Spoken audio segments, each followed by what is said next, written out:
Hapon na napagdesisyon na ni Manang Isabelita na umalis muna sa kanyang pinagtatrabahuhang pamilya. Mahigit 5 taon na rin siyang naninilbihan rito, kaya kahit labag sa loob niya ay nagdesisyon pa rin siyang umuwi muna ng probinsya. At magbabaka sakaling doon na rin maghanap ng trabaho bilang isang labandera. Nang makita siya ng kanyang amo na si Victor na nag-iimpake, kaagad itong nilapitan. Sa tingin mo ba, Manang Isabelita, basta-basta ka lang makakalis dito sa bahay na ito? Hindi mo natatanda ng malaking utang mo sa amin? Dahil sa lintik na paggamot ang apo nyo? Kailangan ko munang umuwi, sir. At doon muna ako maghahanap ng trabaho bilang isang labandera. Mas mainam na doon muna ako nang mabantayan kong apo ko. Magbabayad naman po ako sa mga utang ko sa inyo, sir. Hanggang hindi ko sinasabing umuwi ka, Manang, hindi ka makakauwi. Gusto mo bang ipakulong kita ngayon? Dahil sa pagkakautang mo sa amin? Pero Sir Victor, kailangan po ako ng apo ko. Wala pong ibang mag-aalaga sa kanya ngayon. Natigilan na lamang sa pagsasalita si Manang Isabelita. Ilang saglit pa ay dumating ang asawa ni Victor na si Carla. Ma'am Carla, pauwi niyo na po ako. Ano na naman ang pinagsasabi ng matandang to? Hindi na nagsalita pa si Manang Isabelita nang marinig niya ang mahinang usal ni Carla. Ang akala niya papanigan siya nito, ngunit nagkamali siya. Binigyan lamang siya ng masamang tingin ng kanyang amo. Batid niyang hindi ito nasisiyan sa kanyang pasyang umalis.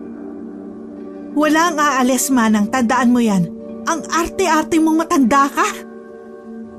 Kitang-kita ni Manang Isabelita ang mukha ng kanyang mga among hindi maipinta, kaya napabuntong hininga na lamang siya. Asikasuhin mo ang hapunan ni Benedict. 1 linggo kaming aalis. At siguraduhin mo lang, Manang, ha, na hindi ka aalis. Kayang-kaya ka naming ipakulong anumang oras.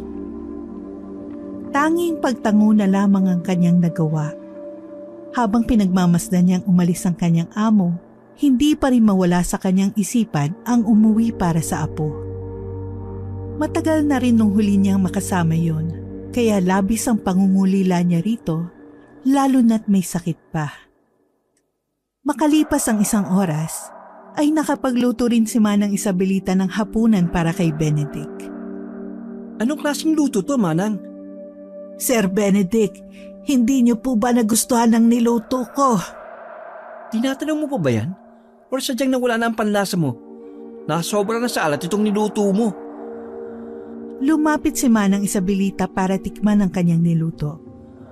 Ngunit nang akmala niyang titikman ito, ay binuo si Benedict ang pagkain kay Manang Isabelita. Sir! Yan ang nababagay sa iyong matanda ka. Tumatanda ka na nga. Hindi mo pa magampanan ang trabaho mo ng maayos. Let's see. Isusumbong kita kay Mom and Dad. You're not doing any good, Manang. Pasensya na po, sir. Ipagluluto ko na lang po kayo ulit. Sisiguruhin ko pong tama na ang magiging lasa ng niluluto ko. Huwag na.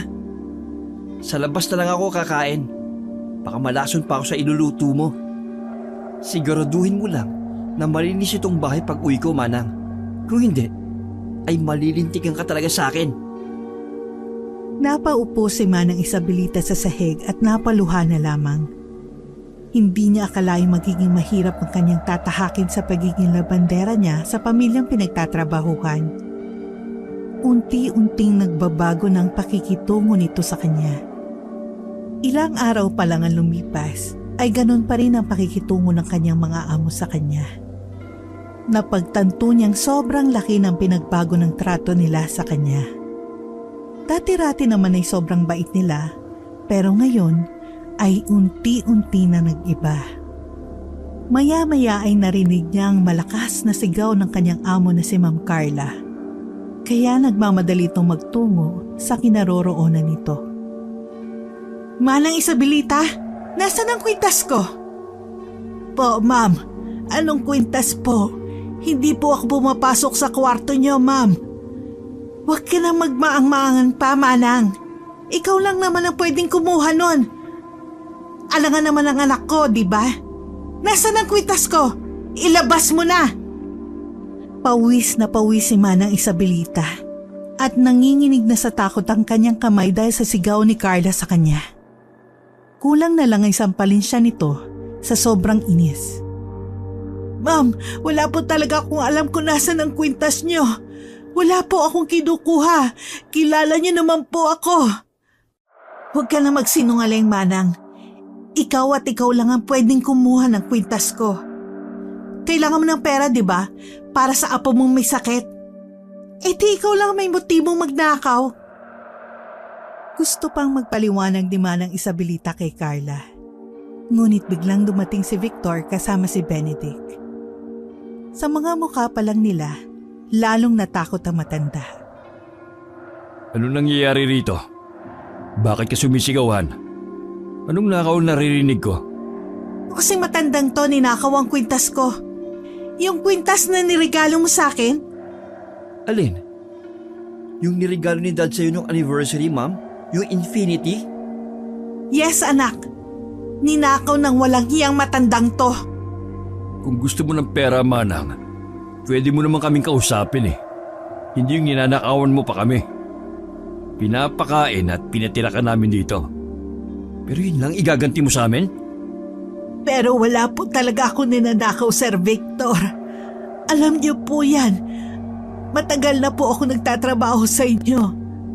Pinagsilbihan ko kayo ng tapat. Wala po akong ninanakaw. Sinungaling ka. You're a freaking liar! Napasa po na lamang si Manang Isabelita sa kanyang mukha nang mata mo niya ang sampal ni Benedict. Kitang-kita ni Manang Isabelita na gigil na ito sa kanya. Utang na loob, Manang Isabelita. Ilabas mo ng kwintas ko. Importante yun sa akin. Hindi yung pwedeng mawala.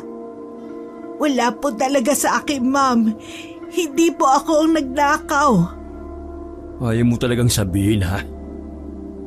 Gusto mo talagang makulong ka, Manang?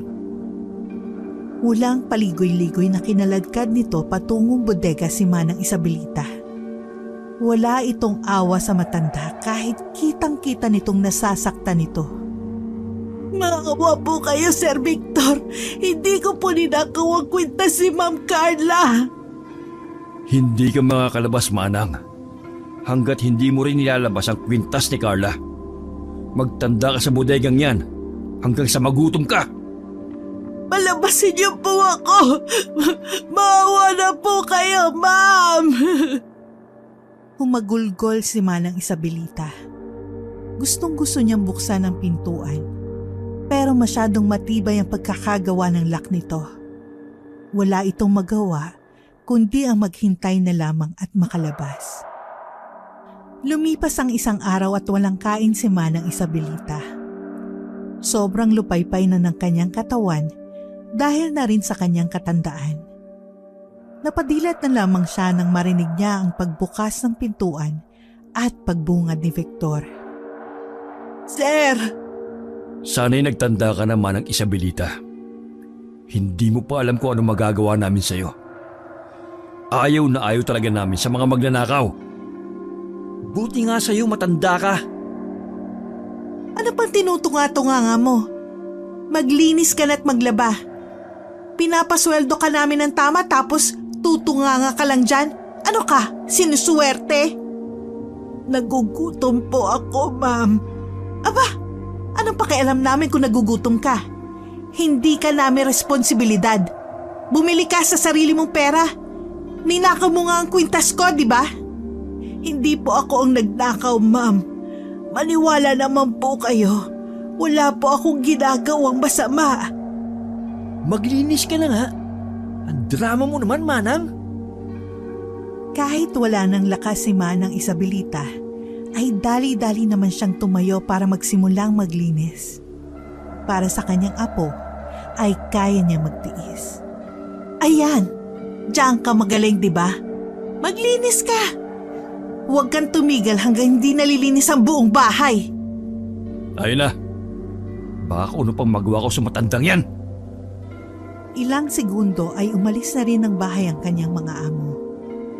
Nanlalabo ng paningin niya dahil sa sobrang gutom. Kaya ang ginawa niya, kinain na lamang ang mga tira-tirang pagkain na nasa mesa. Apo ko, patawarin mo ko. Konting tiis na lang, makakauwi rin si Lola. Hintayin mo si Lola. Tanging hinagpis lamang at pag-iyak ang magagawa ni Manang Isabelita. Wala siyang kawala. Puro nakakandado ang mga pintuan sa mansyon ng pamilyang pinagtatrabahuhan. Hindi siya basta-basta makakalabas. Nagdaan ang ilang gabi na walang maayos na hapunan si Manang Isabelita. Puro tira-tira lamang ang kinakain niya. Puro pahirap ang kanyang natatamo. Gabi na rin na makauwi sina Carla at Victor. Pagkarating, kaagad na hinanap ni Carla ang kanyang wallet. Han, nakita mo bang wallet ko? Nawawala kasi dito sa bag ko, kanina ko pa hinahanap pero wala eh. Baka ninakaw na naman, ma'am. Nasaan ba si Manang Isabelita? Bakit ngayon pa siya nawawala? Baka itinakbo na ang wallet ni ma'am. Ipapakulong ko na yung magnanakaw na matandang yan. Hindi pwedeng mawala yun. Nandun lahat ang cards ko at may malaking halaga dun sa wallet na yun. Nasaan na ba kasi ang matandang yun? Patay talaga siya sa akin. Manang Isabelita! Nang marinig ni Manang Isabelita ang sigaw ng amo niyang si Victor, kaagad naman itong nagtungo sa sala. Nagulat na lamang ito nang bigla siyang sampalin ni Carla. Ma'am, bakit niyo po ako sinampal? Nagmamaang-maanga ka pang matanda ka? Ilabas mo ng wallet ko! Wala po ako kinukuhang wallet, Ma'am Carla. Wala po akong ninanakaw. Ginagalit mo ko, Manang. Sabi nang ilabas mo ng wallet ko. I'm sure, ma'am, hindi yan aamin. Meron bang magnanakaw na aamin? Diba, Sir Benedict, nagpunta ka sa kwarto ni Ma'am Carla? Ano bang pinagsasabi mo? Pinagbibintangan mo ba ako? Look how crazy she is, ma'am. Nahihiba ka na bang matanda ka? Pati ba naman anak ko'y pinagbibintangan mo na? Wala ka na sa tamang wisyo. Victor, ikulong mo nga yan sa bodega. Naaalibadbaran ako sa matandang yan. Huwag na huwag mong hahayaang makatakas sa magnanakaw na yan. Ma'am, maniwala po kayo. Pauwi niyo na po ako. Tumahimik ka. Bilisan mo, Victor. Ikulong mo na yan, baka makatakas pa. Mauna na kayo sa labas, Benedict. Ikukulong ko muna tong matandang to para magtanda. Maawa na po kayo, Sir Victor. Tahimik! Kinaladkad muli si Manang Isabelita sa bodega. Pinatayan ito ng ilaw kaya sobrang dilim doon. Humagulgol lang din ito hanggang sa nawala ng malay. Dulot ng panghihina niya. Matapos ang isang linggong puro tira-tira lamang ang kinakain ng matanda, tila nasanay na lamang ang katawan nito sa gutom at pagmamalupit ng amo. Gumising ka! Marami ka pang lilinisin sa bahay. Bawal ang tatamad-tamad sa bahay na ito! Look at her, Dad. Ang daming palusot. Bumangon ka na dyan, Manang. Aalis kaming lahat ng bahay. Kaya dapat pagbalik namin, siguraduhin mong malinis ang buong paligid. Tumango na lamang ito at napilitang bumangon kahit sobrang nanghihina pa. Hindi na niya ininda ang pagod at sakit ng katawan. Yan ang bagay sa iyo, matanda ka. Isinara at kinantado muli ni Benedict ang bahay at naiwang nakakulong ang matanda. Tanging tunog na lamang ng pagkantado ang narinig nito. Pilit niyang tumayo ng paulit-ulit, ngunit napapaupo lamang siya sa sahig. Mabuti na lang at may nakita siyang tira-tirang pagkain at naisip na puntahan yun. Gumapang patungong mesang matanda at pilit na inaabot ang tira-tirang pagkain. Nang makain na niya ito, ay nagkaroon siya ng kaunting lakas para makatayo. Pinilit niyang tumayo. Kaagad naman siyang nagtungo sa pintuan, subalit yun ay nakakandado. Tila hinang-hina pa rin ito pero hindi siya nawawala ng pag-asa. Nag-isip siya ng kanyang mga hahakbangin. Ilang segundo pang lumipas ay may naalala siyang maliit na pintuan sa kwarto ni Benedict. Mabilis na nagtungo si Manang Isabelita sa kwarto nito. At hindi nga siya nagkamali. May maliit nga na pintuan palabas doon. Hindi na siya nag-aksaya ng oras. Nagtungo siya kagad doon. Kitang-kita na ang ngiti sa labi nito.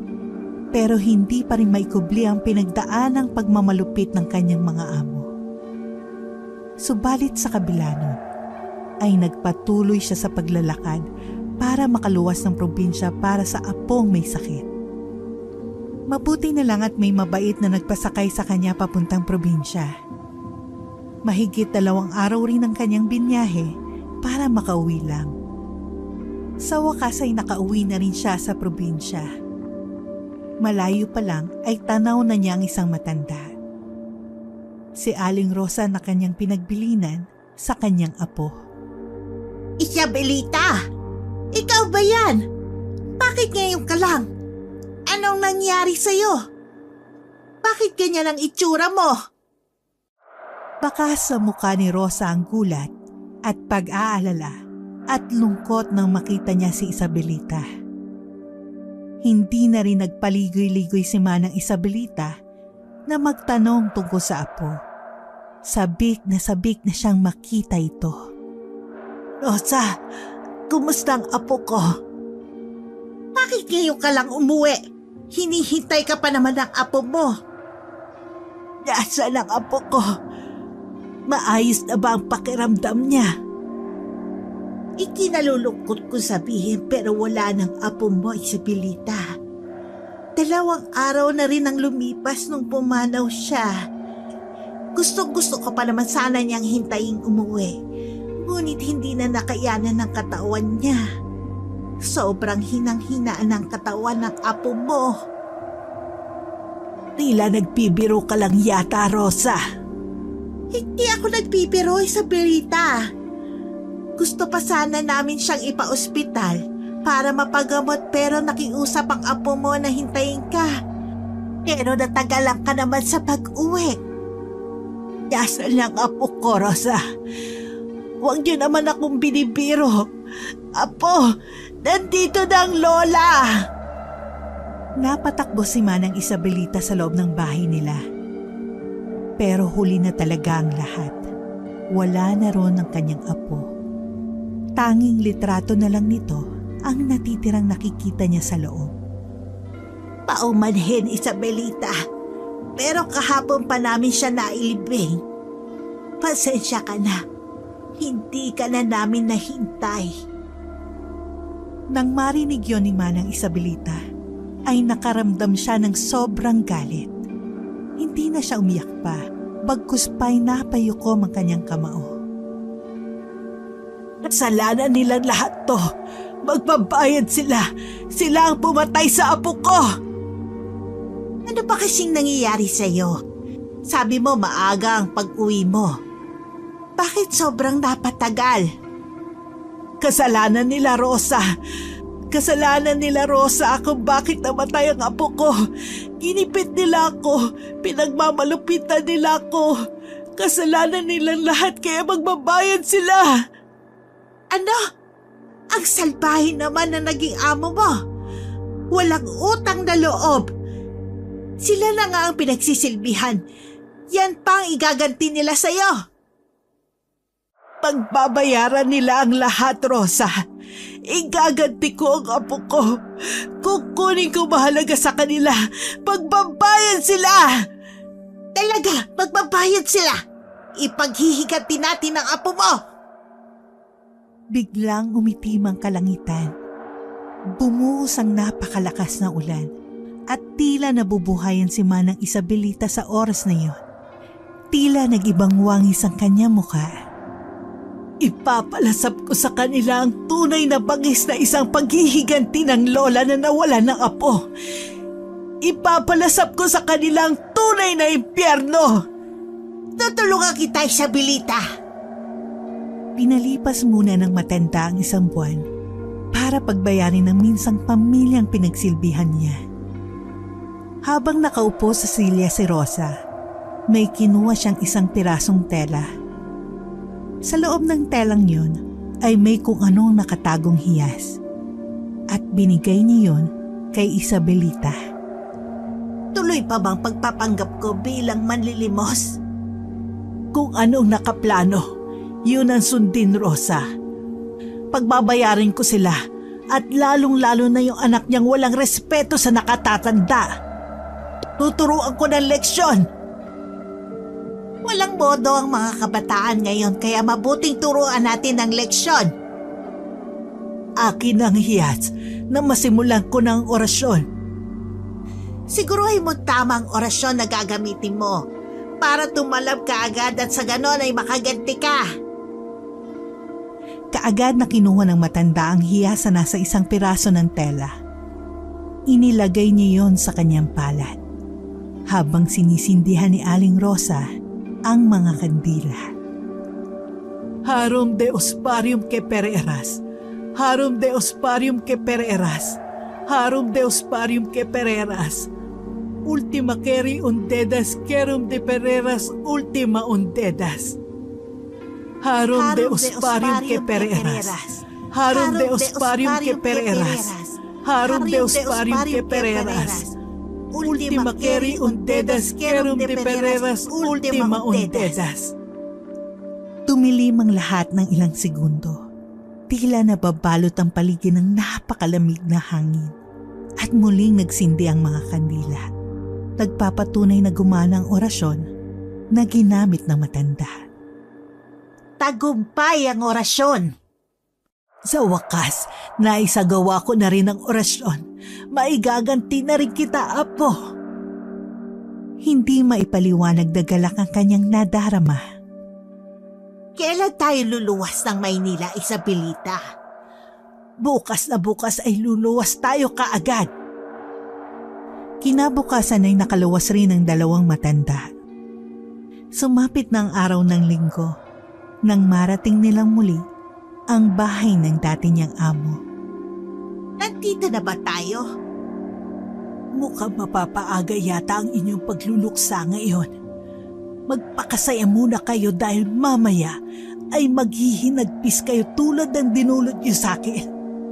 Kukunin ko rin ang mahalaga sa inyo, Sir Victor at Ma'am Carla. Tumaas lamang ang kilay nito at humalakak ng napakalakas.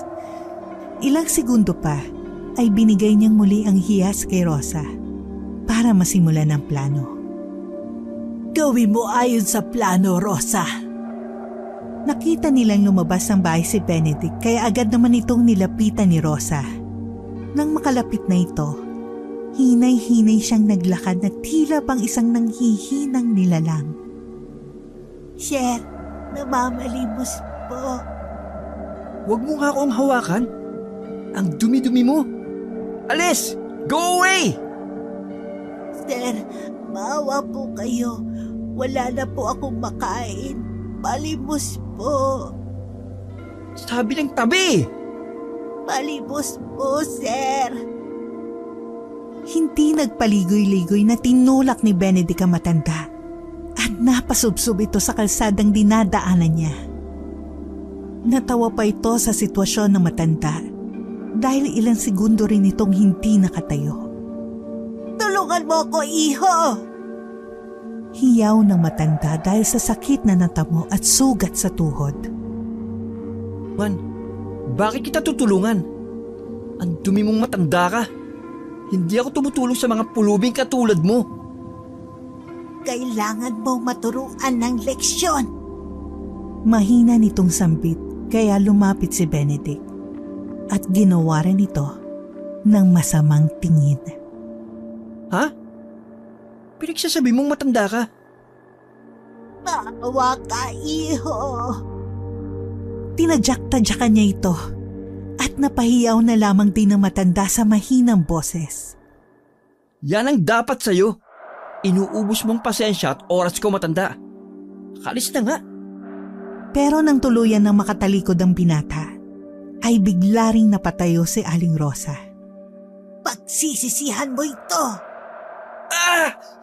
Anong ginagawa mo? Biglang inihagis ni Aling Rosa ang hiyas na nasa tela na kanina pa niya dala-dala. Naging abo ito at nagkalat sa mukha ng binata. Ilang segundo pang lumipas, biglang naglaho ang tila abong hiyas na kanyang inihagis. Napasigaw na lamang ang binata at nang inimulat na niya ang kanyang mga mata, ay bigla na lang naglaho sa kanyang paningin ang matanda. What just happened? Napatulala siya ng mga ilang segundo. Hinawakan niya ang sariling mukha at inayos niya rin ito. Pero nagtataka siya kung bakit walang abo ang kanyang mukha. Dahil kitang-kita niya nung hinagisan ito ng matanda. Pagkatapos ay binaliwala na lamang ang nangyari. At bigla na lang kumaripas sa patutunguhan nito. Hahayaan ko muna silang maghirap. Tumawa ito ng napakalakas at hinay-hinay na naglakad palayo sa bahay ng dating pinagsisilbihan niyang pamilya. Gayunpaman ay sumunod na rin si Rosa sa kanya, pauwing probinsya. Sumapit ang gabi nang makauwi ang anak nila Victor at Carla na si Benedict. Ano nangyari sa leeg mo? Bakit may mga pasa? Nakipag-away ka ba, ha? Oh? Mga pasa? Wala naman puto kanina, ma'am. Han, tignan mo nga tong leeg ng anak mo. Puro pasa. Dumadami pa ang pasa. Ano nangyayari? Wala naman ako nakikitang pasa. Ma'am, hindi ako makahinga. Nataranta si Carla nang makita niyang anak niya na nahihirapan sa paghinga. Hindi niya halos maintindihan ang nangyayari rito. Kaninang umaga naman ay maayos pa ito. Ngayong umuwi lang saka siya nagkaganito. Dalhin na natin si Benedict sa ospital. Tara na! Anong pinagsasabi mo? Walang pasa ang anak natin sa leeg.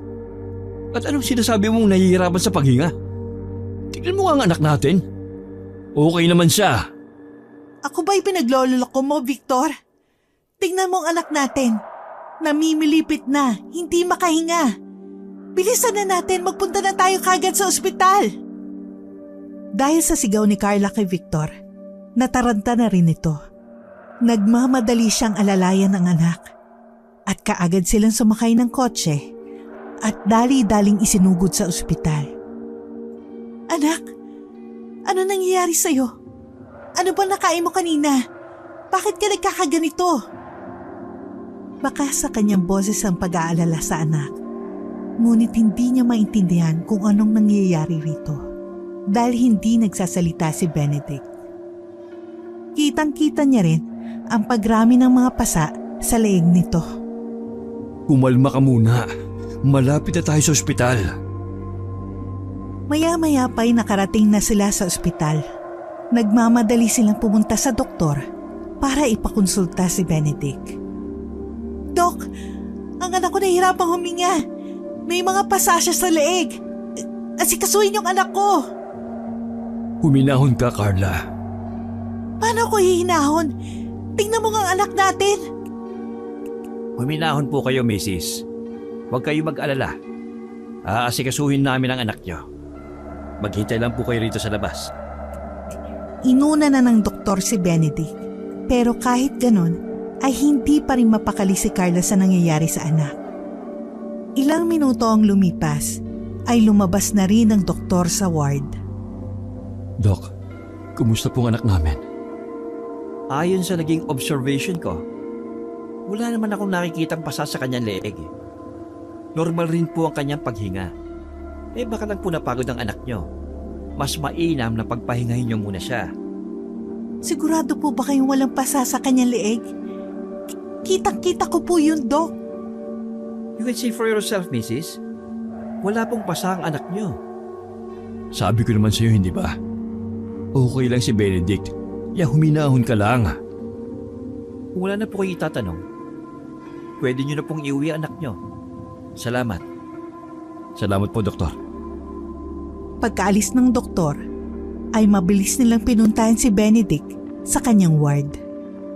Anak, are you okay? Hindi ka ba nahihirapang huminga? I wanna go home, Ma'am. Pagod lang po siguro ako. Nang marinig yun ni Carla, ay dali-dali na silang umuwi ng bahay para makapagpahinga si Benedict. Lumipas ang ilang mga gabi at nakatulog ng maayos si Benedict. Diretso at mahimbing ang tulog niya. Wala na rin ang mga pasa niya sa leeg, kaya gumising ito nang masigla. Pero ang akala niyang okay na ang lahat, hindi pa pala. Sumapit ang gabi nang bigla na lang siyang nagsususuka. Pakiramdam niya may kung anong tumutusok sa tiyan niya. Ramdam niya ring may sumasakal sa kanya. Ma'am, hindi ako makahinga na maayos. Tulungan niyo po ako. Victor! Ayoko pa pong mamatay. Mabilis na nakatakbo patungong kwarto sina Carla at Victor. Gulat na gulat sila sa kanilang nakikita. Pilit na sinasakal ni Benedict ang kanyang sarili habang nakatitig sa salamin. Parang wala na sa wisyo ang kanilang anak. Tara na, Victor! Dali na natin muli ang anak natin sa ospital. Hindi na talaga ako mapalagay sa nangyayari sa kanya. Pinaharurot ng mabilis ni Victor ang kanilang sasakyan at mabilis na nakarating sa ospital. Nang makonsulta muli ng doktor si Benedict, ay ganun pa rin ang sinabi ng doktor. Normal naman daw to. Walang pasang nakita at lalong maayos naman ang pag-iisip nito ayon sa obserbasyon ng doktor. Anak, ano nangyayari sa'yo? May nakaaway ka ba? Hindi ko naiintindihan, anak. Anak, meron ko bang nakaaway sa paaralan nyo? Ma'am, wala po. Alam niyo pong wala, di ba? Ang hapdi po ng leg ko, ma'am. Para ako sinasakal. Ayoko ba matay? Anong gagawin natin, Victor? Magsasalita pa sana si Carla nang makita niyang anak na sumusuka ng dugo at sinulit. Ma'am! Victor! Hindi mapakali si Victor sa kanya nakikita. Mas lalo itong nataranta dahil rin sa malakas na sigaw ng asawa. Benedict, anak! Ano bang nangyayari sa'yo? Bakit ka sumusuka ng dugo at sinulid? Mukhang hindi na doktor ang kailangan natin, Victor. Kailangan na natin ng albularyo. Tamang-tama. May kakilala kong albularyo. Puntahan na natin siya kagad. Ma'am, ayoko pa pong mamatay. Tila nang hihina na to. Baka sa boses nito na nawawalan na to ng lakas. Kaya dali-dali silang naggayak para pumunta sa kakilala ni Victor na albularyo. Pero bago sila makaalis, ay puro aberya ang kanilang naranasan. Teka lang, hindi ko mabuksan ang pintuan. Napasigaw ulit si Carla nang biglang namatay ang ilaw sa loob ng bahay nila. Dahilan para manginig ang malamig na kamay ni Benedict. Anong nangyayari, ma'am? Kapag minamalas naman, oo. Ngayon pa talaga tayo nawala ng kuryente. Akin ang cellphone mo. Bubuksan ko ang flashlight. Nang mabuksan ni Victor ang flashlight sa cellphone ng asawa, ay laking gulat niya sa nakitang anino ng isang matanda. Sino ka? Magpakita ka! Victor! Ano pa? Ano pa hinihintay mo? Utang na loob, naghihingalo na ang anak natin. Tapos takot lang sa sarili ang unahin mo? Mag-isip ka naman! May nakita akong anino ng isang matanda. Pinagsasabi mo. Buksan mo ng pinto para mapuntahan na natin ang kakilala mong albularyo. Pilit na binubuksan ni Victor ang pintuan. Pero hindi kinaya ng lakas niya. Wala na siyang ibang maisip kundi ang bitawan muna si Benedict at paalalayan muna kay Carla. Lumayo muna kayo sa akin. Pupwersahin ko ang pagbukas ng pintuan. Ilang saglit pa'y nabuksan ni Victor ang pintuan. Kaya dali-dali silang sumakay ng sasakyan. Paandarin mo na kagad ng sasakyan! Ayaw umandar ang makina. Ano bang nangyayari? Maandar naman to kanina eh. Anong problema? Ilang ulit pa nilang sinubukang paandarin ng makina. Hanggang sa gumana na ito. Parang nabunutan ng tinik si Carla nang umandar na ang sasakyan. Ma'am, hindi ko na kaya. Parang bibigay ng katawan ko anumang oras. Anak, lumaban ka. Malapit na tayo, konting tiis na lang. Nasusuka uli ako, ma'am. May sumasakal sa leg ko. Tulungan niyo po ako. Bilisan mo, Victor! Maawa ka sa anak natin! Tanging hagulgol na lamang ang nagawa ni Carla. Hindi na siya nakakaisip pa ng matinong solusyon. Basta't ang alam niya ay maliligtas pa niya ang anak niya. Nandito na tayo. Hinahinto na ni Victor ang sasakyan at pinark ito sa gilid ng kalsada. Pagkababa nila, ramdam na nilang napakalamig na simoy ng hangin. Sobrang lakas ng ihip nito. Madilim din ang paligid. Animoy iisang tao lamang ang naninirahan sa liblib na lugar na kanilang napuntahan. Sigurado ka bang ito na ang lugar ng albularyong kakilala mo? Hindi ako magkakamali. Tumango na lamang si Carla at sumunod sila ni Victor. Wala yatang tao sa loob ng bahay, no? Mang Kanor! Mang Kanor! Nandyan po ba kayo? Ay, hindi ito ang kanyang bahay, Han. Umuwi na kaya muna tayo.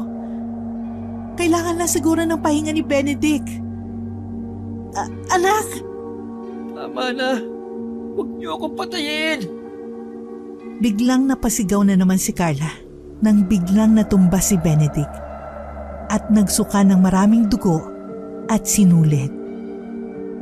Pero mas nagulat ito nang magsalita siya na tila ba may kinakausap na kung ano. Mang Kanor! Mang Kanor! Maawa na po kayo sa anak ko. Sa doktor na lang natin siya dalhin. Wala yata dito yung tinutukoy mong albularyo. Tingnan mong anak mo. Sobrang putla na at lupaypay na ang katawan. Hindi na normal ang kinikilo si Benedict. Babalik na sana sila sa kanilang sasakyan nang may biglang narinig silang boses sa kanilang likuran. Malayo pa na kayo, nararamdaman ko na kayo.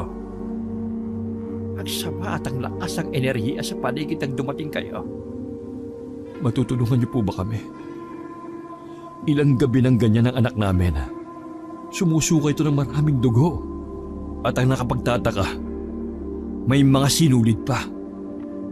Ano pong nangyayari sa anak ko?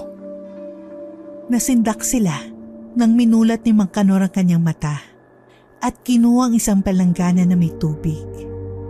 Hindi basta-basta nagkasakit ang inyong anak. Kinulam ito. At hindi lamang kulam ng isang ordinaryong mangkukulam, kundi ng isang dyablo.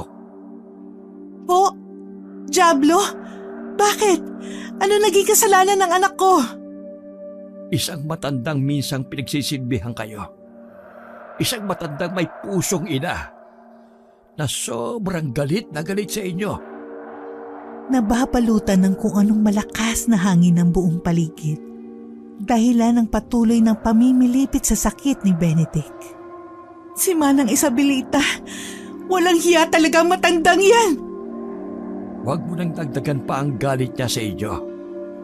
Hinding-hindi niya titigilan ang anak niyo hanggang hindi siya nakakaganti. Ganti? May gana pa talaga siya maghiganti sa amin? Siya na nga yung may utang. Siya pang may ganang kulamin ang anak namin. maghunos dili ka sapagkat ang pagmamalupit niyo sa kanya ang naging dahilan. Tama lang yun sa kanya. Sa isang magnanakaw na tulad niya, ang dapat sa kanya ay makulong. Tahimik! Puro kaparatang. Walang ginawa ang matanda kundi ang pagsilbihan kayo na maayos.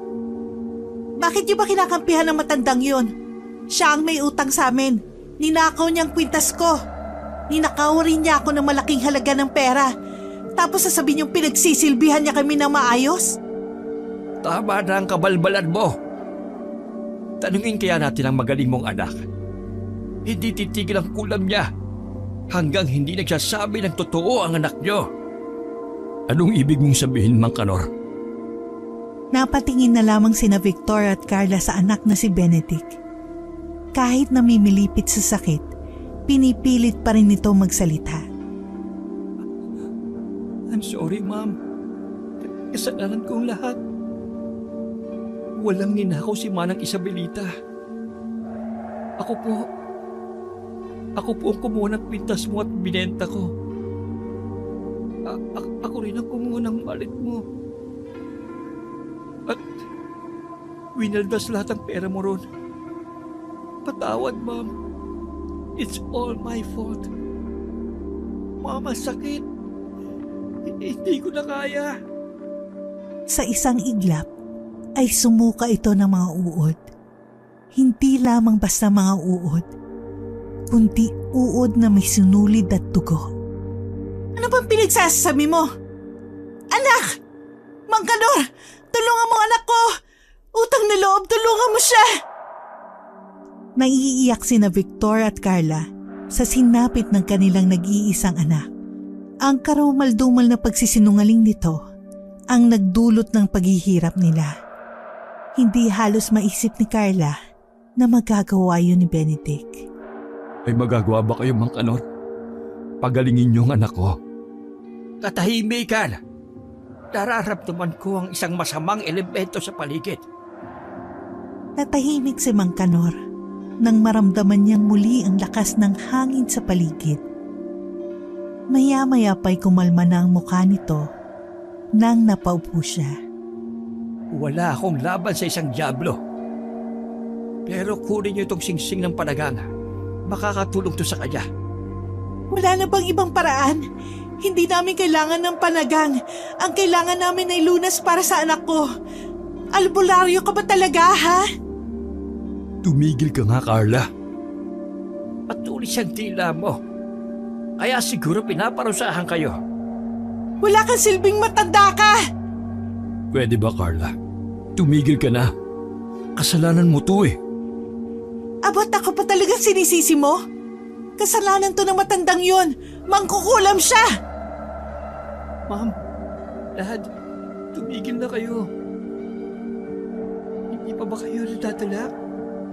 Natigilan na lamang ang dalawa nang muling magsalita si Benedict.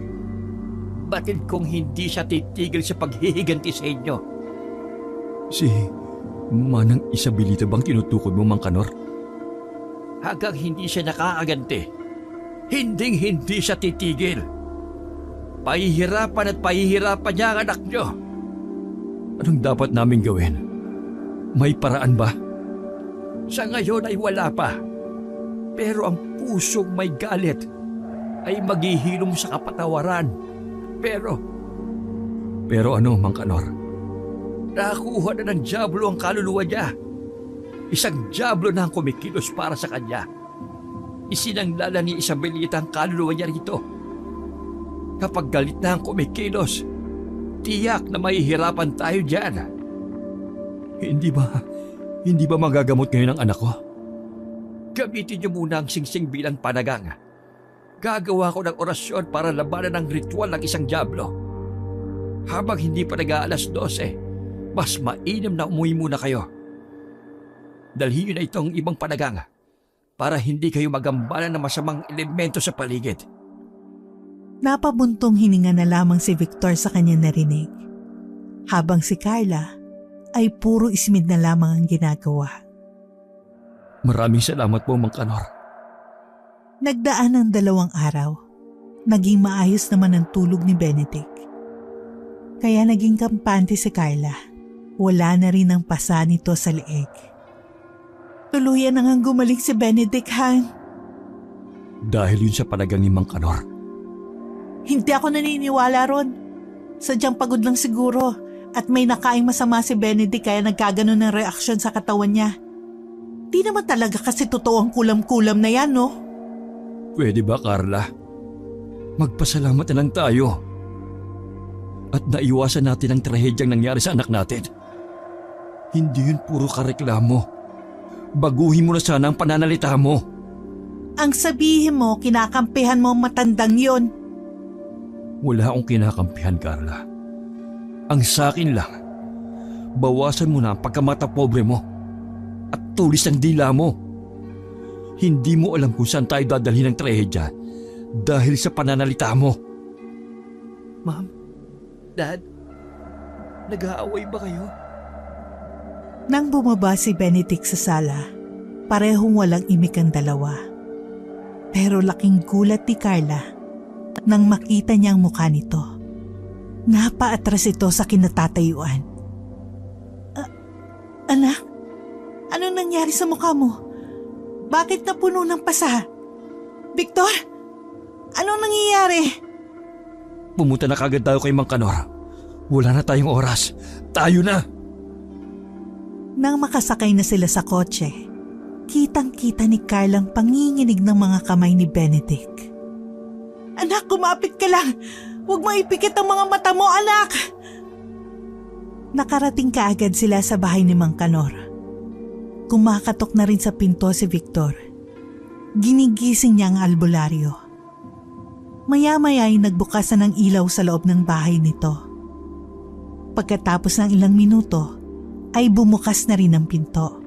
Kaagad na bumungad sa kanila ang mukha ni Mang Kanor. Pasensya na po kayo sa abala, Mang Kanor. Pero mas lalong lumulubha ang kalagayan ng anak ko. Bakit napuno ng mga pasang mukha niya? Anong dahilan? Parang awa niyo na, Mang Kanor. Gamutin niyo na po ang anak ko. Nag-iisang anak ko lang si Benedict. Ayaw naming may masamang mangyari sa kanya. Tamang-tama lamang ang inyong dating. Nakapagsagawa na ako ng ritual na panlaban sa kulam ng dyablo.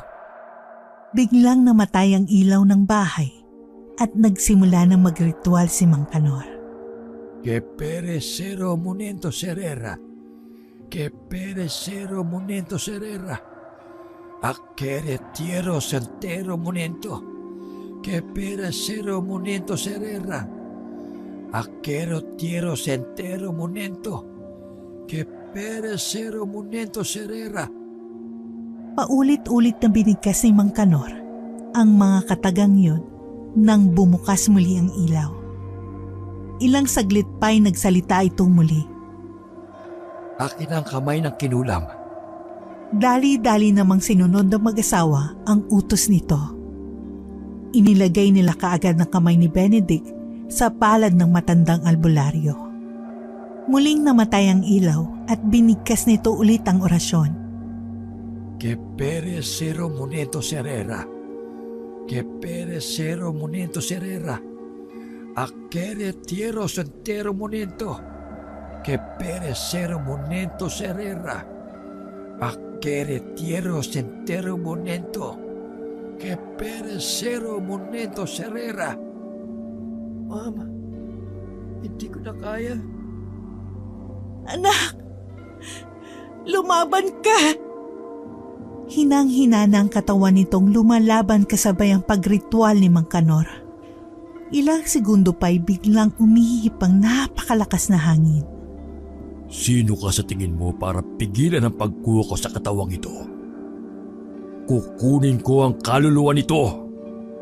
Mang Kanor, ano nangyayari sa anak ko?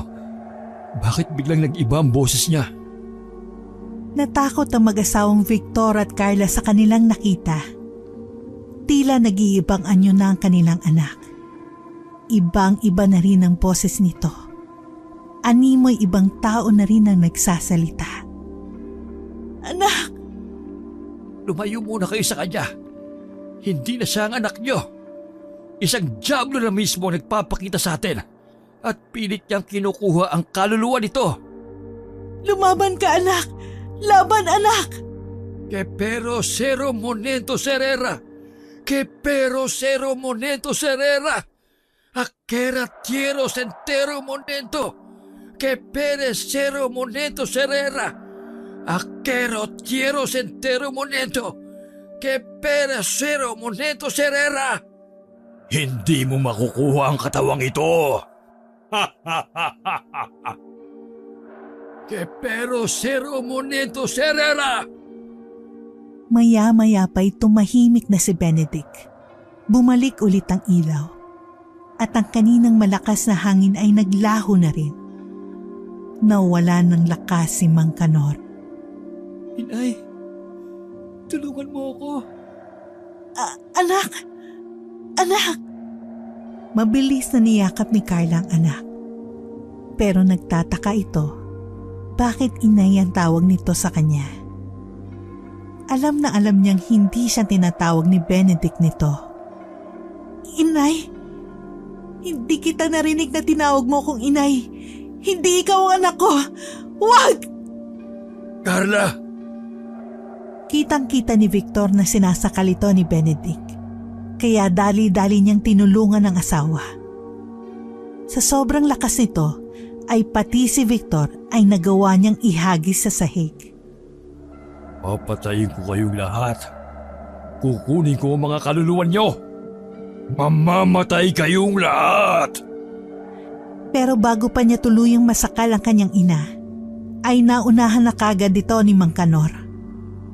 Tinigil muna nito ang pagre-ritual at may kung anong hiyas ang inagis nito sa mukha ni Benedict. Ilang segundo pa ay huminahon to at bumalik na sa normal niyang anyo.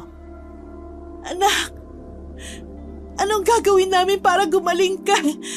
Kasalanan ko tong lahat. Kasalanan ko to, Victor. Siguro karma na to dahil sa tabas ng dila ko, sa sama ng ugali ko. Kasalanan ko rin. Kung hindi sana natin inabuso si Manang Isabelita, hindi maghihirap ng ganito si Benedict. Mom, I'm sorry. I was at fault. Huwag ka muna magsalita, anak. Alam kong sobrang nahihirapan ka na sa sitwasyon mo. Mang Kanor, ano po bang dapat namin gawin? Wala na ba talagang ibang paraan? Tanging paghagulgol na lamang ang kanilang magagawa dahil sa sinapit ng kanilang anak. May natitira na lamang isang paraan para mailigtas ang buhay ng anak niyo. Ano po yan? Sabihin niyo lang po, Mang Kanor. Gagawin namin ang lahat mailigtas lamang si Benedict. Kailangan niyong makita ang hiyas na ginamit sa pagkulam sa anak niyo. Kailangang masunog yon. Anong hiyas? Wala kaming alam sa hiyas na yon, Mang Kanor. Natitiyak kong nasa kamay yun ni Manang Isabelita, Ma'am.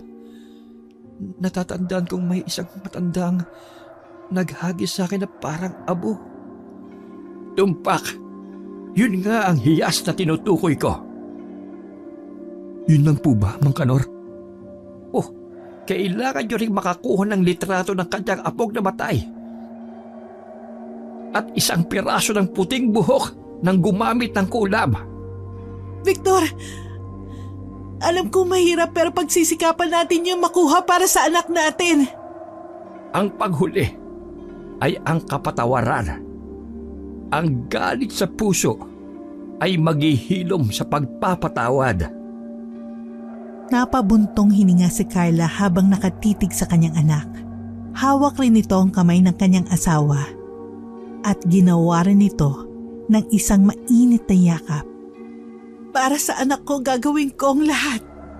Kailangan niyong makuha ang mga kakailangan ninyo. Wala na kayong natitirang oras. 2 kabilugan ng buwan na lamang ang natitirang pag-asa niyo. Dahil kung huli na, mapupunta sa dyablo ang kaluluwa ng anak niyo. Determinado ang mag-asawang puntahan sa probinsya si Manang Isabelita. Kahit hindi nila alam ang pasikot-sikot sa lugar nito. Nagpursige pa rin silang magpatuloy sa paghahanap ng bahay nito. Kung saan-saan na sila nagtanong, pero wala pa rin nakatunton sa bahay nito. Sigurado ka bang sa probinsya talaga nakatira si Manang Isabelita? Halos nalibot na natin ang lugar na to. Pero hindi pa natin napupunta ng liblib kabukiran na yon. Tinungo ni Victor ang isang masukal at liblib na kabukiran. Alam nilang delikado yun, ayon sa sabi-sabi ng mga naninirahan sa probinsya. Pero nagpatuloy pa rin sila. Sabi ng mga taga rito, delikado raw puntahan ng liblib na kabukirang yan. Hindi na ako natatakot. Kailangan kong isugal maging buhay ko, Carla. Para sa anak natin. Naglakad ang mag-asawa hanggang sa may nakita silang isang maliit na kubo. Nagulat sila sa kanilang nakasalubong. Isang matandang may mahabang buhok na nasa katandaan na rin ng edad. Aling, pwede po magtanong? Hindi kayo nararapat dito. Umalis na kayo sa lalong madaling panahon. Nagimbal sila sa boses nito. Halatang may pagbabanta rin sa tono. Hindi kami aalis hanggang hindi namin natutunton ang kinaroroonan ni Manang Isabelita. Si Isabelita? Siya ang hanap niyo? Kilala niyo si Manang Isabelita? Pwede niyo po ba kaming dalhin sa kanya? Kayo ba ang binanggit niyang mga amo? Batid nila Carla at Victor na hindi nasisihan ng mukha ng matanda. Pero kahit ganun pa man, ay kinapala na lamang nila ang kanilang mga pagmumukha para magtanong. Aling, pwede niyo po ba kami matulungan? Kailangan lang talaga namin makita si Manang Isabelita. Sumunod kayo. Bukod pa ron, ay napatahimik na lang din ang matanda at sumunod na lamang sila. Malayo-layo rin ang kanilang nilakad hanggang sa maabot nila ang maliit na kubo. Pagkatapak kaagad nila sa bakuran, ay tila nanindig ang kanilang mga balahibo dahil sa ihip ng hangin. Ano pong nangyayari? Sumunod lamang kayo. Tumango lang din silang mag-asawa. Maya-maya ay nagulat sila ng sobra sa kanilang nakita. Kitang-kita nila si Manang Isabelita na nakaratay sa sahig. Sobrang lubhana ng kalagayan nito. Anong nangyari kay Manang Isabelita? Nagkasakit ba si Manang? Kayo ang may kasalanan kung bakit siya nagkaganyan. Nang dahil sa inyo namatay ang apo niya. At nang dahil sa inyo, lumubha ang kalagayan niya. Namatay ang apo niya? Hindi ko po kayo maintindihan. Ang higpit niyo sa kanya. Ang gusto lang naman niya ay makauwi para sa apo niya. Pero ano? Nang makauwi siya rito, puro siya pasa, sugat at walang lakas. Ang malas lang ni Isabelita dahil sa sobrang tagal niyang umuwi. Hindi na niya naabutan ng buhay ang apo niya. Gustong-gusto pa niya sana itong makasama pero huli na ang lahat. Hindi namin alam. Hindi man lang kayo nakiramdam kay Isabelita. Pinagmalupitan niyo pa. Hindi na kayo naawa. Kayo na nga pinagsisilbihan. Ganyan pa isusukli niyo sa kanya? Humihingi po ako ng tawad. Pero huli na kayo. Isinagawa na niya ang kulam at ngayon ang buhay niya mismo ang magiging kabayaran nito. Pero, tapos nandito kayo para pagmalupitan ulit siya. Mga wala talaga kayong awa sa taong walang ibang ginawa kundi suklian kayo ng kabutihan. Tignan niyo si Isabelita. Tignan niyo ang paghihirap niya. Pero may paraan pa. May paraan pa talaga mga timang. biglang nag-ibang anyo ang mukha ng matandang kanina'y kausap nila. Ilang saglit pa'y mabilis na nagpunta ang kamay nito sa leeg ni Carla. Dahilan para mahirapan ito sa paghinga. Anong nangyari? Victor! Tulungan mo ko! Rinig na rinig ni Victor ang sigaw ng asawa. Pero maski siya ay hindi rin makagalaw. Hindi niya makukuha sa akin ang katawan ni Isabelita. Tila naging malademonyo na rin ang boses ng matanda, kaya bigla silang nataranta. Anong nangyayari? Sino ka ba? Ang tatapos sa inyong lahat! Kukunin ko ang inyong mga kaluluwa at magsasama-sama tayong lahat sa impyerno! Napakalakas ng puwersang dulot ng matanda. Dahilan para mahila silang dalawang mag-asawa sa ere. At sa tingin nyo ba'y hahayaan ko kayong makatakas dito? Hindi ko kayo patatakasin! Hinay-hinay at pasimpleng kinuha ni Victor ang holy water mula sa kanyang bulsa. Itong nararapat sa'yo! Inihagis ni Victor ang holy water sa mukha ng matanda, kaya bigla nitong nabitawan sila. Nagmamadaling binuhat ni Victor ang katawan ni Manang Isabelita at mabilis na nakalabas ng kubo. Hindi pa nakontento si Carla. Binuhusan niya pa ang matanda ng maraming holy water para hindi na to makabangon, para tuluyan silang makalayo roon. Dahil mabilis ang takbo ng pagmamaneho ni Victor, madali silang nakaabot sa bahay ni Mang Kanor. Mang Kanor! Mang Kanor! Nakailang tawag na si Victor sa pangalan ni Mang Kanor. Pero ni sagot wala silang narinig. Nagtataka si Carla kaya pinasok niya ang bahay nito. Laking gulat niya nang makita niya ang walang malay na si Mang Kanor at Benedict sa sahig. Dali-daling tumakbo papuntang sahig si Carla para alalayan ang mga katawan doon. Inuna niya muna ang kanyang anak at sinunod si Mang Kanor. Samantalang si Victor naman ay inasikaso ang katawan ni Manang Isabelita. Ang gagawin natin? Walang malay si Mang Kanor. Hindi ko alam. Wala na tayong oras na natitira. Nakita mo bang maliit na libro ni Mang Kanor? Hindi pwedeng hindi mailigtas ang buhay ni Benedict at ni Manang Isabelita. Wala akong nakita. Tingnan mo ang kanyang bulsa. Sigurado ako nandyan lang yan. Magmadali ka, Victor. Wala na tayong oras. Hinanap ng maigi ni Victor ang maliit na libro ni Mang Kanor. Hindi siya tumigil sa paghahanap nito.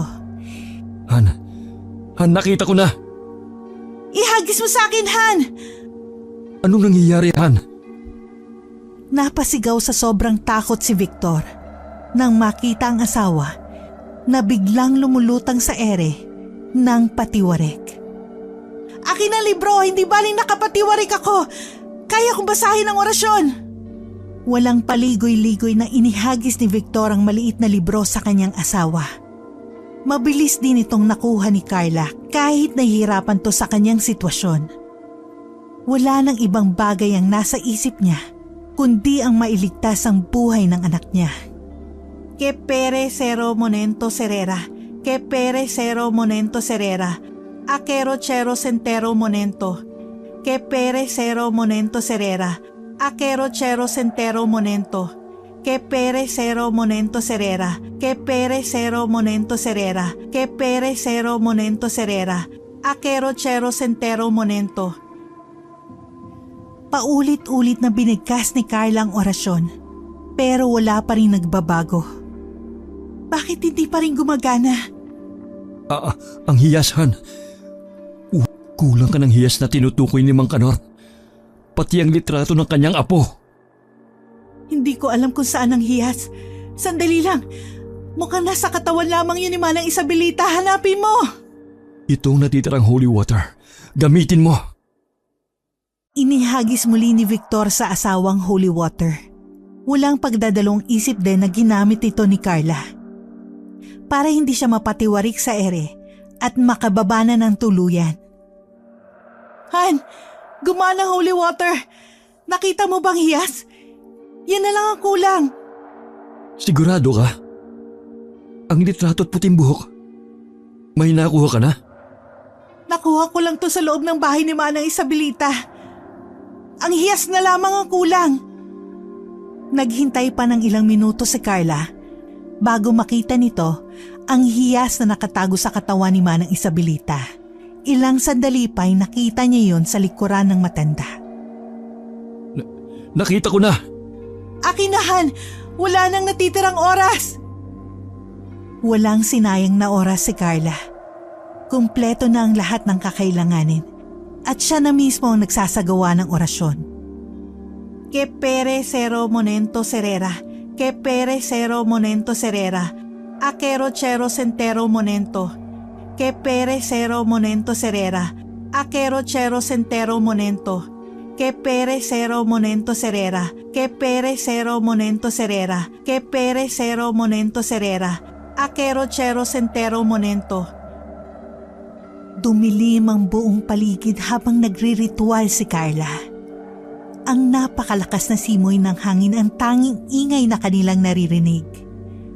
Maya-maya pa'y may narinig silang isang sigaw. Kukunin ko mga kaluluwa nyo! Papatayin ko kayo! Rinig na rinig ni Carla ang halakhak at malademonyong boses nito. Hindi man niya kita pero ramdam niya na sobra itong lakas. Pero nagpatuloy lamang ito sa pagriritual.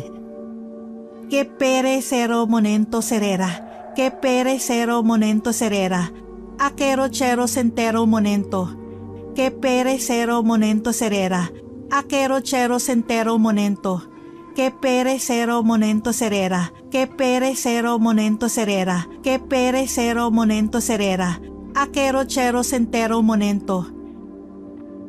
Muling tumahimik ang paligid sa pangalawang pagkakataon. At ilang saglit ay bumungad sa kanya ang mukha ng kanyang anak.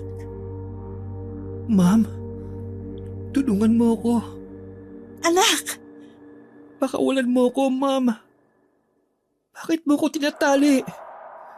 Tulungan mo ako, Ma'am. Tulungan kita, anak! Napakamasunuri mo talaga.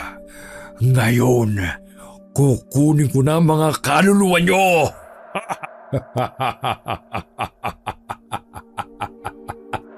Ipagpatuloy mong pagritual. May natitira pang oras, Carla. Ipagpatuloy mo. Natauhan siya nang makita niyang sinasakal siya ng sariling anak. Ayaw niyang nakikita nagkakagano ng anak at naghihirap sa sitwasyon na yun. Kaya pilit niyang ipinagpatuloy ang pagre-ritual kahit nahihirapan din siya.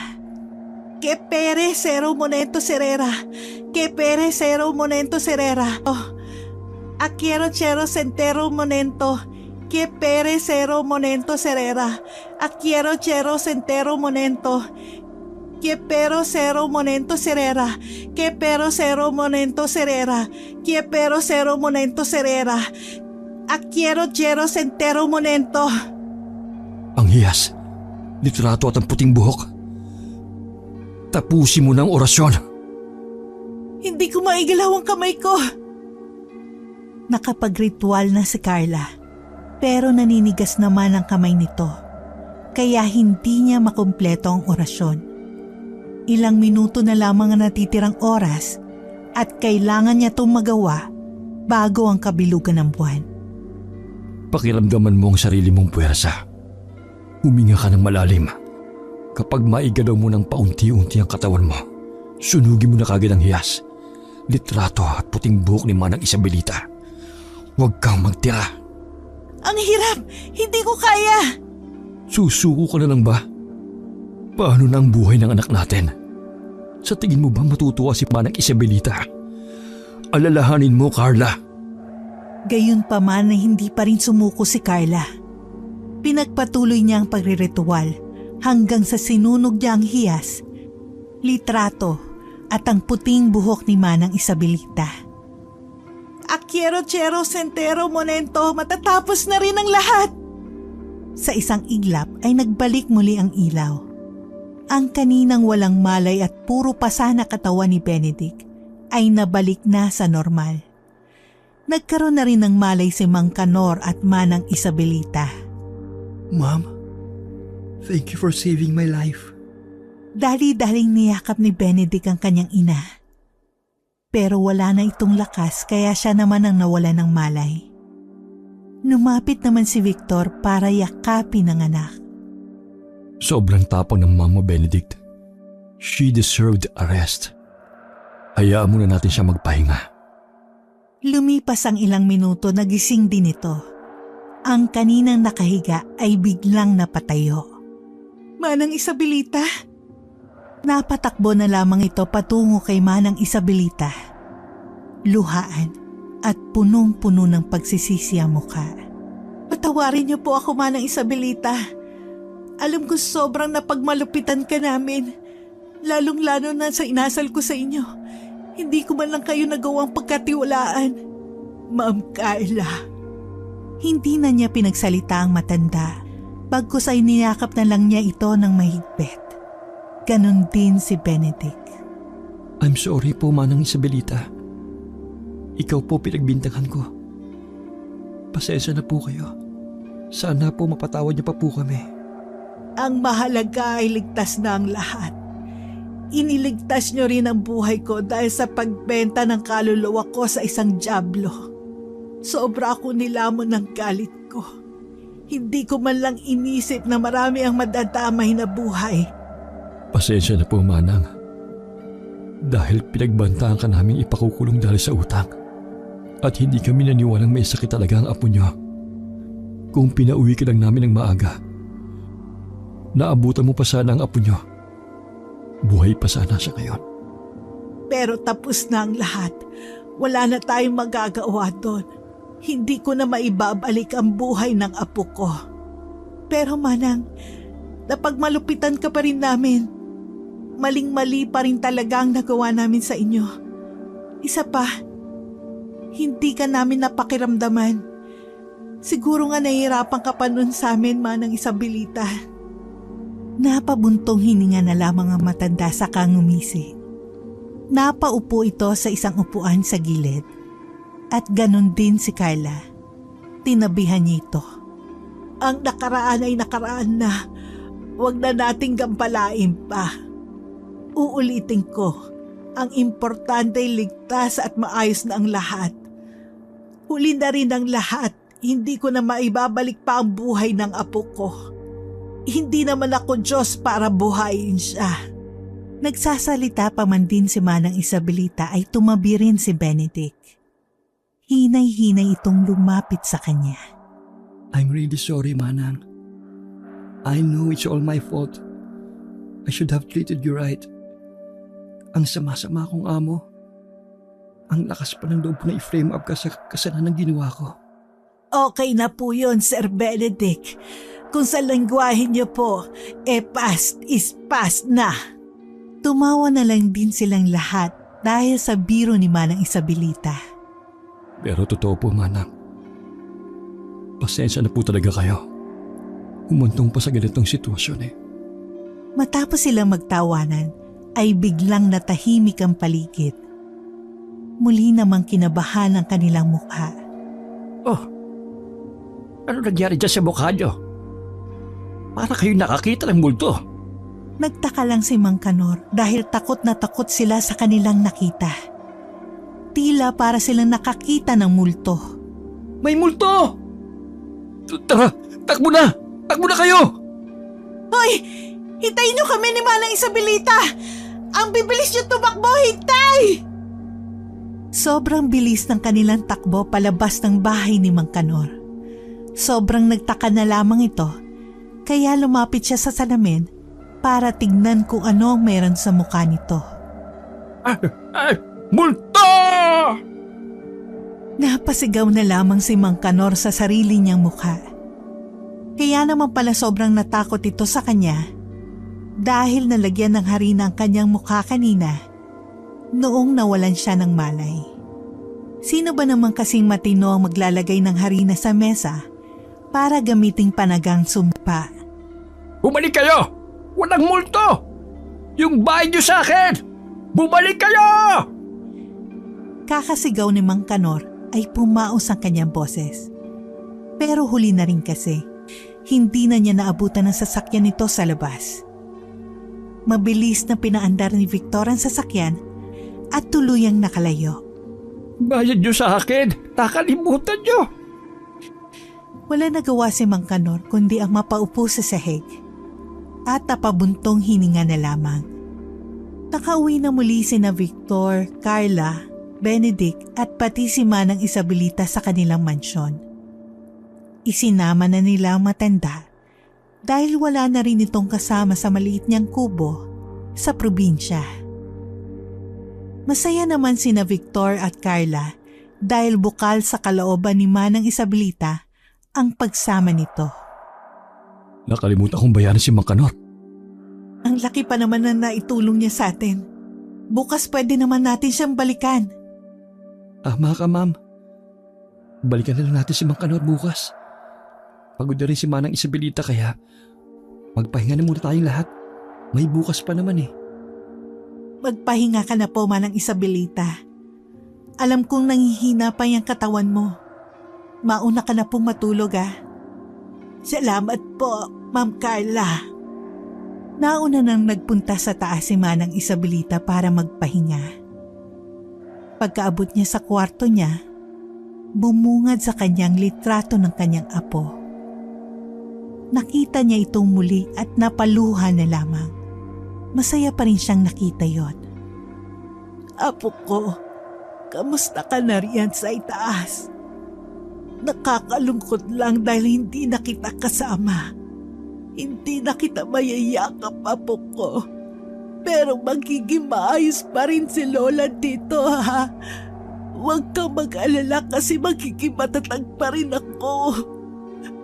Napahagulgol na lang si Manang Isabelita sa huling sandaling yun, habang yakap-yakap ang litrato ng apo. Alam niyang kahit nawala man ang apo niya, magiging maayos pa rin ang buhay niya.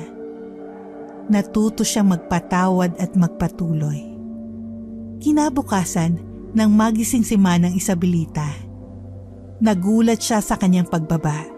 Kitang-kita niya ang mga ngiti sa labi ng kanyang mga amo.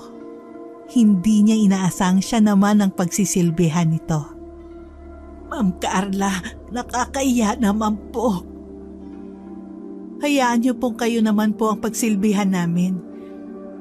Sa tagal ng taong pagsisilbi niyo sa amin, gusto po namin makabawi sa inyo. Oo, Manang Isabelita. Pagsisilbihan ka namin. Ikaw naman ang aalagaan namin. Bawal ang tumanggi, Manang. Napatawa si Manang Isabelita saka umupo na sa upuan at nagsimula na silang kumain. Pupuntahan pa natin si Mang Kanor. May babayaran pa tayo sa kanya. Nang matapos na silang kumain, ay napag-usapan nilang puntahan si Mang Kanor. Ilang minuto pa ang lumipas ay pinuntahan na kaagad nila si Mang Kanor. Mabilis naman ang kanilang biyahe, kaya agad-agad silang nakarating sa bahay nito. Pagkababa nila ng sasakyan, bumungad sa kanilang mukha nitong walang emosyon na parang bagong gising lang. Nakalimutan niyo siguro magbayad. Yun nga po ang sadya namin, Mang Kanor. Dahil sa sobrang takot namin sa multo, napatakbo kaming papunta sa sasakyan. At nakalimutan na namin magbayad sa inyo. Pasensya na po talaga, Mang Kanor. Kung di dahil sa tulong niyo, wala na dito ang anak ko. Maraming salamat po. Kanor, kumusta ka na? Nagulat sila Carla, Victor at Benedict nang itanong yon ni Manang Isabelita na parang kilala nito si Mang Kanor. Magkakilala kayo?